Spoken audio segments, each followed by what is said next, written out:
Divide 588 by 4 in long division method.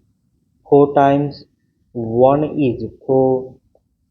On subtracting, we get 1.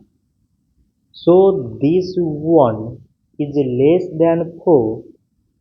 So we put down this 8 and it is 18.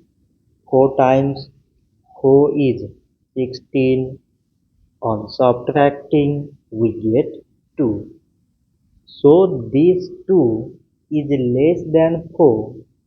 So again we put down this 8 and it is 28.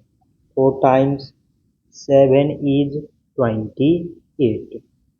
On subtracting, we get 0. So 588 divided by 4 is 147. So this much for today and thanks for watching.